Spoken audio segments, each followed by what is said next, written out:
तो सेल के बारे में जितनी भी बेसिक जानकारी थी वो हमने ले ली है, प्राप्त कर ली है पिछले वीडियो से। अगर आपने वो वीडियो नहीं देखी है तो आप मेरे डिस्क्रिप्शन में जाके आप वो वीडियो देख सकते हैं। तो अब हम स्टार्ट करते हैं प्लाज्मा मेम्ब्रेन के बारे में, या मैं बोलूँ कि सेल के कुछ कंटेंट, जो एक ऐसे कैरेक्टरिस्टिक्स हैं, कंटेंट हैं जो आपको हर एक सेल में देखने मिलेंगे, चाहे वो एक यूनिसेल्युलर ऑर्गेनिज्म हो, मल्टी सेल्यूलर ऑर्गेनिज्म हो, प्रोकैरियोट्स हो या यूकैरियोट हो। तीन बेसिक चीजें उनको आपको हर एक सेल में देखने मिलेंगी, जिसमें सबसे पहले आ जाता है आपका प्लाज्मा मेम्ब्रेन।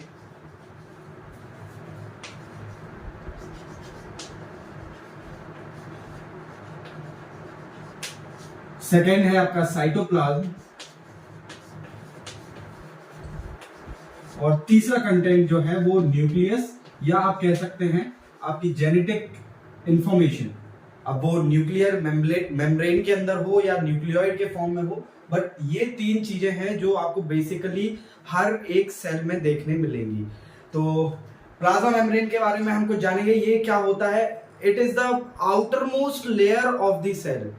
प्लाज्मा मेम्ब्रेन जो है वो एक सेलुलर कंटेंट को बाहर के एनवायरनमेंट से डिवाइड करने का काम करती है, या हमें बताती है, फर्क बताती है कि मेम्ब्रेन के इस साइड सेल कंटेंट है और उस साइड आउटर एनवायरनमेंट है। जैसे कि देखिए, हमने सेल का बेसिक डायग्राम बेसिक स्ट्रक्चर पढ़ लिया था कि रॉबर्ट हुक ने जब ऑब्जर्व किया था तो उसको हनीकॉम्ब लाइक स्ट्रक्चर दिखे थे।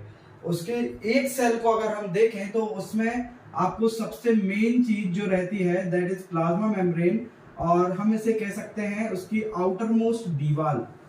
सेल की आउटर मोस्ट दीवार जो बताती है कि इस दीवार के उस तरफ आउटर मोस्ट एनवायरनमेंट है और अंदर साइड सेल कंटेंट है। तो this is the flexible membrane which is composed of lipid and protein. इसके मॉडल को हम फ्लूइड मोज़ेक मॉडल बोलते हैं, जो मोज़ेक साइंटिस्ट थे उनके नाम पे रखा गया है इस मॉडल का नाम। तो it separates the content of cell from the external environment. चलिए स्टार्टिंग से स्टार्ट करते हैं। It is the outermost covering layer of the cell. It is the outermost covering layer. आप देख सकते हो कि ये इधर से आपको फर्क समझ में आ रहा होगा कि this is the outer environment, outer surrounding बोल सकते हैं आप। This is the outer surrounding, and inside this you can distinguish the difference between the content. इसके अंदर आपको सेल कंटेंट दिख जाएगा और बाहर साइड आपका बाहर का एनवायरनमेंट है।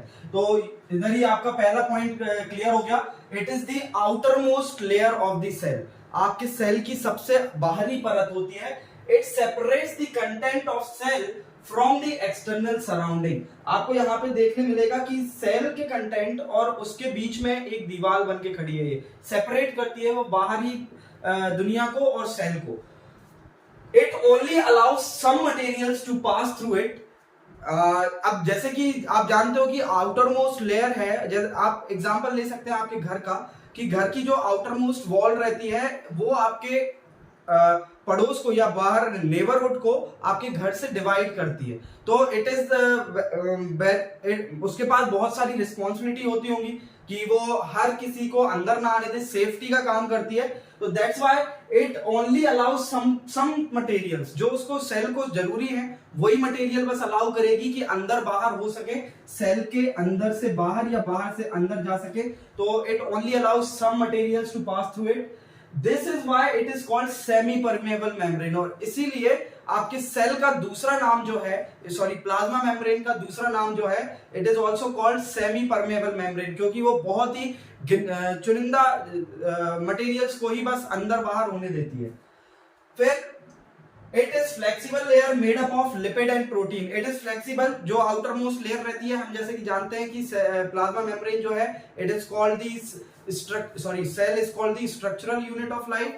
और आपकी प्लाज्मा मेम्ब्रेन जो है इट इज वेरी फ्लेक्सिबल, बहुत ही लचीली होती है। तो जैसे ही आपकी सराउंडिंग मिलती है उसी के अकॉर्डिंग वो अपने प्लाज्मा मेम्ब्रेन को ढाल लेती है। And it is composed of lipid and protein. Lipid और प्रोटीन से मिलकर बनती है।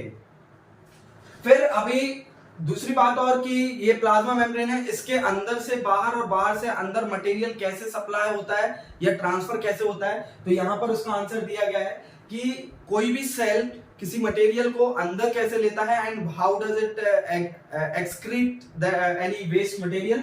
Diffusion is the process, the spreading down of any substance is called diffusion. Means कोई भी substance जो है आप हायर कंसंट्रेशन से लोअर कंसंट्रेशन तरफ शिफ्ट होता है या स्प्रेड होता है, दैट इज कॉल्ड डिफ्यूजन. तो जैसे कोई सेल है उसको ऑक्सीजन या कार्बन डाइऑक्साइड जो है गैसेस का एक्सचेंज डिफ्यूजन के थ्रू होता है. बाहर के सराउंडिंग में अगर ऑक्सीजन या कार्बन, ऑक्सीजन का लेवल ज्यादा है, ऑक्सीजन का लेवल जो है वो बहुत ज्यादा है और सेल के अंदर कम है, तो ऑक्सीजन डिफ्यूजन प्रोसेस से सेल के अंदर एंटर करेगी और उसी प्रकार जब यहाँ पे एक एरोबिक रेस्पिरेशन हो जाता है और यहाँ पे ग्लूकोज एनर्जी क्रिएट हो जाती है और carbon dioxide as a waste product निकलता है, तो कार्बन डाइऑक्साइड का कंसंट्रेशन जो है वो अंदर साइड ज्यादा हो जाता है. इसी वजह से ये कार्बन डाइऑक्साइड बाहर तरफ डिफ्यूज हो जाता है. तो डिफ्यूजन का मतलब क्या है? The transferring of this any substances from the higher concentration to the lower concentration is called diffusion. अब उसी के साथ अगर हम देखें कि यहाँ पे लिखा भी है carbon dioxide and oxygen move across the cell membrane और the plasma membrane by diffusion. Oxygen और कार्बन डाइऑक्साइड जो है हमारी बॉडी के सेल्स में आपके डिफ्यूजन के थ्रू बाहर और अंदर हो पाते हैं, उसी के कारण आपकी एनर्जी प्रोड्यूस हो पाती है. अब सेकेंड प्रोसेस जो हमें एक सेल मेम्ब्रेन में देखने मिलेगी या प्लाज्मा मेम्ब्रेन में, दैट इज कॉल्ड ऑस्मोसिस. अब ये ऑस्मोसिस क्या होता है? सेम वही जो डिफ्यूजन है वही ऑस्मोसिस है, but in terms of liquid. एक तरल पदार्थ के तौर पे उसको हमने एक नया नाम दिया है osmosis. And osmosis is the process by which water और any solvent move from the higher concentration to the lower concentration. Means कोई लिक्विड है, एक जैसे एग्जांपल के साथ समझते हैं हम. यहां पे हमारे पास दो ग्लास हैं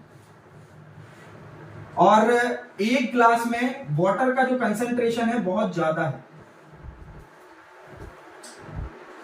एक ग्लास में हमारा वाटर का जो कंसंट्रेशन है वो बहुत ज्यादा है. तो यहां पे हमें क्या देखने मिलेगा कि जिस ग्लास में वाटर का कंसंट्रेशन बहुत ज्यादा है उधर से वाटर मॉलिक्यूल्स या वाटर सॉल्वेंट जो है वो आपके एम्प्टी ग्लास तरफ मूव करना स्टार्ट कर देगा. Means it will move from the higher concentration to the lower concentration. जहां पे उसका concentration ज्यादा है, जहां पे मात्रा ज्यादा है, वहां से जिस साइड कम है उस साइड मूव करना स्टार्ट कर देता है. लिक्विड की बात कर रहे हैं और इसी प्रोसेस को हम बोलते हैं osmosis. The movement of water from higher concentration level to the lower concentration level is called osmosis. osmosis किससे बोलते हैं हम? कोई भी ज्यादा कंसंट्रेशन वाले रीजन से वाटर का जो मूवमेंट है एक लोअर कंसंट्रेशन वाले रीजन में जाना, दैट इज कॉल्ड ऑस्मोसिस. और यही प्रोसेस है जिसके थ्रू आपका सेल जो है आपके वाटर मॉलिक्यूल्स को या किसी सॉल्वेंट को इन एंड आउट करता है.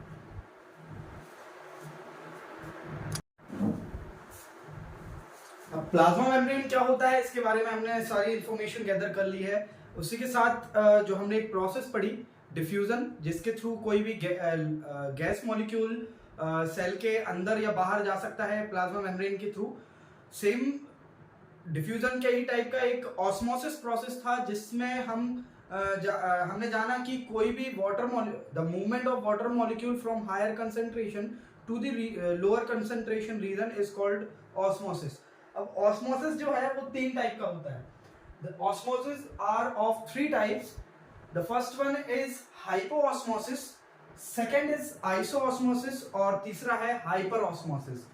हाइपोऑस्मोसिस means movement of water from the outer environment towards inside of the cell is called hypoosmosis. means अब आप इधर डायग्राम के थ्रू देख सकते हो कि ये हमारी आउटर एनवायरनमेंट है और ये येलो कलर का जो cell, this is the cell and this is the nucleus. ये हमारा न्यूक्लियस है और ये आप ब्लू कलर का जो देख रहे हैं this is water. This is water. तो आप देख सकते हैं इसमें कि concentration of the water is higher at the environment side.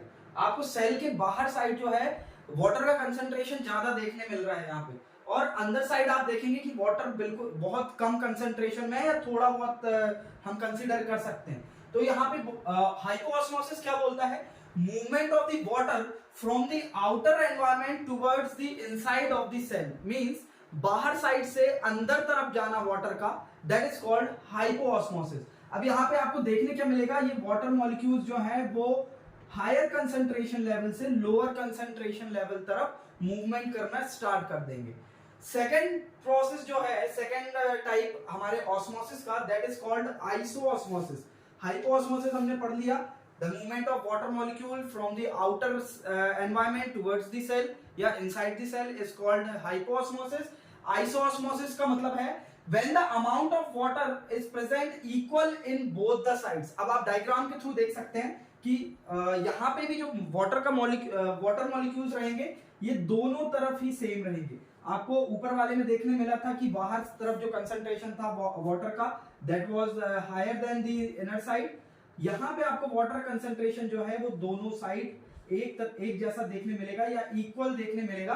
तो इधर हमें इस प्रोसेस में या इस ऑस्मोसिस में हमें देखने मिलेगा ना ही वाटर का मूवमेंट आपको अंदर तरफ दिखेगा ना ही बाहर तरफ दिखेगा, means the water molecule will not move towards the inside of the cell और nor move towards the outside of the cell. अब तीसरा जो प्रोसेस है that is called hyper osmosis. अब यहाँ पे वर्ड से ही आपको समझ में आ रहा होगा कि हाइपर मींस सेल के अंदर जो है वाटर का कंसंट्रेशन बहुत ज्यादा हाइपर हो जाता है, एक्सपांड हो जाता है, बहुत ज्यादा हो जाता है, and then we will see that the movement of water will be seen from the inside to the outside of the cell। आपको वाटर का जो मूवमेंट है वो अंदर से बाहर तरफ देखने मिलेगा। यहाँ पे इसकी डेफिनेशन भी देख सकते हैं, that when the amount of water inside the cell is more than the environment, water will move outside and shrink, cell will shrink। तो यहाँ पे आपको देखने क्या मिलेगा कि इधर से जो मूवमेंट ऑफ द वाटर है वो बाहर साइड जाना स्टार्ट कर देगा और धीरे धीरे आपका सेल जो है वो श्रिंक होने लगेगा, तो चकने लगेगा, क्योंकि यहाँ से प्रेशर जो है वो बाहर साइड रिलीज होगा। लेकिन आप इस वाले कंडीशन में देखोगे तो यहाँ पे सेल साइज इंक्रीज होते दिखेगी आपको। सेल के अंदर जो है वाटर जाने लगेगा और सेल विल स्वेल, सेल जो है वो थोड़ा बड़ा हो जाएगा। सेकेंड, आप ऑस्मोसिस में अगर देखोगे तो यहाँ पे ना ही वाटर अंदर जा रहा है ना ही बाहर आ रहा है, तो यहाँ पे आपको कुछ भी देखने नहीं मिलेगा, it will remain same as before, है ना। तो ये तीन टाइप थे जो आप ऑस्मोसिस के आपको ध्यान में रखना है, हाइपोऑस्मोसिस, आइसोऑस्मोसिस एंड हाइपर ऑस्मोसिस। हाइपोऑस्मोसिस मतलब वाटर का अंदर साइड जाना सेल के, आइसोऑस्मोसिस मतलब दोनों साइड सेम कंसंट्रेशन रहना वाटर का और ना ही वाटर अंदर जाएगा ना बाहर आएगा, and the third one is hyper osmosis जिसमें आपको वाटर का मूवमेंट जो है बाहर तरफ देखने मिलेगा जब सेल के अंदर कंसंट्रेशन वाटर का बहुत ज्यादा रहता है। चलिए, तो यहाँ पे हमने प्लाज्मा मेम्ब्रेन के बारे में जाना कि that is made up of lipid and protein, osmosis के बारे में जाना, डिफ्यूजन के बारे में जाना, ऑस्मोसिस जिसके तीन टाइप्स होते हैं उन तीनों टाइप्स के बारे में हमने अभी समझा कि वो कैसा होता है, मूवमेंट किस तरफ होता है वाटर का। अभी इसी के साथ एक टर्म और आता है एंडोसाइटोसिस। अब ये एंडोसाइटोसिस जो है it is the process by which any cell material any cell acquires food. जो सेल है, सेल की जो प्लाज्मा मेम्ब्रेन है वो किसी भी फूड पार्टिकल को एनगल्फ करती है, जकड़ती है। मान लीजिए कि this is the food material and when my fingers are let's suppose my finger has the plasma membrane और जब ये किसी फूड मटेरियल को अपने अंदर जकड़ती हैं, that process is called or that way of taking the food is called endocytosis। तो यहाँ पे हम डेफिनेशन पढ़ेंगे, the flexibility of cell membrane enables the cell to engulf in food and other material, the process is called endocytosis। कि endocytosis means कोई भी food material या कोई अदर टाइप के मटेरियल्स को अगर सेल को अपने अंदर लाना है तो उसकी जो फ्लेक्सिबल मेम्ब्रेन है जो कि लिपिड और प्रोटीन से बनी है, that will engulf the food material and bring it inside the cell and this process is called endocytosis। आप यहाँ पे डायग्राम के थ्रू समझ सकते हैं कि यहाँ पे आप देख सकते हैं कि एक फूड पार्टिकल था, this is the food particle,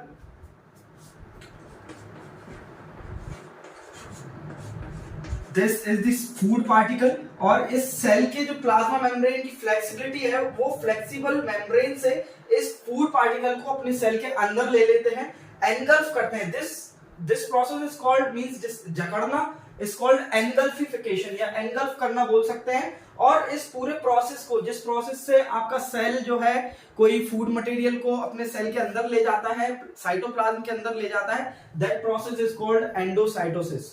तो यहाँ पे हमने सेल के बारे में बहुत सी बेसिक जानकारी जो थी वो कंप्लीट कर ली है। तो यहाँ पे अब नेक्स्ट टॉपिक जो है हमारा वो है सेल वॉल। ये सेल वॉल जो है ये सिर्फ हमें प्लांट सेल्स में ही देखने मिलती है। It is only present in only in plant cell.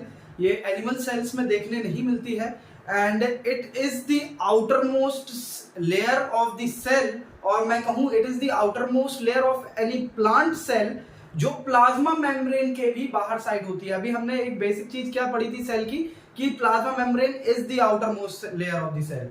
But हम प्लांट की कंडीशन में ये बात बदल जाती है, और प्लांट की कंडीशन में जो आउटर मोस्ट लेयर है वो सेल वॉल को मैं कह सकते हैं कि उसका खिताब मिला हुआ है कि प्लांट सेल में सेल वॉल जो है वो आउटर मोस्ट लेयर रहती है। The tough outermost covering layer of a cell is called cell wall. It is present outside of the plasma membrane. ये प्लाज्मा मेम्ब्रेन के भी बाहर साइड प्रेजेंट रहती है। And it is made up of cellulose. Cellulose से बनी हुई होती है ये दीवार। And it is a permeable membrane, freely permeable membrane. ये सेल वॉल जो रहती है it is freely permeable membrane, means आप ये डायग्राम के थ्रू देख सकते हैं कि this was the pink one was the plasma membrane, जो कि अभी तक हम पढ़ते आ रहे थे कि it is the outermost layer of the cell. But in terms of plants cell, cell wall is the outermost layer. इसके प्लाज्मा मेम्ब्रेन के भी ऊपर एक लेयर रहती है जिसको हम सेल वॉल कहते हैं, and it is the outermost layer and it is freely permeable. अब ये फ्रीली परमेएबल का मतलब क्या होता है? प्लाज्मा मेम्ब्रेन की कंडीशन में हमने देखा था कि प्लाज्मा मेम्ब्रेन जो थी it was the semi permeable membrane, means वो कोई जरूरत के मटेरियल्स को ही बस अंदर बाहर होने देती थी। But it is freely permeable, means ये किसी पे रोक टोक नहीं करती है। It allows all the kind of materials to pass through it, है ना। And it cellulose is a complex material. Complex means बहुत रिजिड रहता है, टफ रहता है material. And why the cell wall is present outside the plasma membrane in plant cell? Because it's provide the strength. अब water, जो plants जो है उनको रेगुलर वाटर की नीड रहती है, और वाटर रेगुलर आने से, रेगुलर सेल के अंदर जाने से उनके फटने के चांसेस ज्यादा रहते हैं। सेल वॉल अभी हमने हाइपोऑस्मोसिस में जो पढ़ा था, the movement of water from the outer environment to the inside the cell is called hypoosmosis. और रेगुलर अगर ऐसी कंसंट्रेशन बनते रहा, वाटर जो है वो अंदर आते रहा, तो सेल का जो प्लाज्मा मेम्ब्रेन है वो स्वेल करके फूल के फटने के चांसेस रहते हैं। And this cell wall protects them from bursting.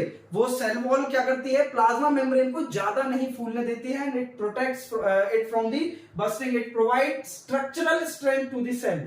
Structural strength provide करती है ये प्लाज्मा मेम्ब्रेन को, ताकि वो सेल ओवर स्वेल होके फटने के चांसेस ना हो। तो अभी तक यहाँ पे हमने बहुत से टॉपिक कवर कर लिए हैं। चलिए मिलते हैं नेक्स्ट वीडियो में।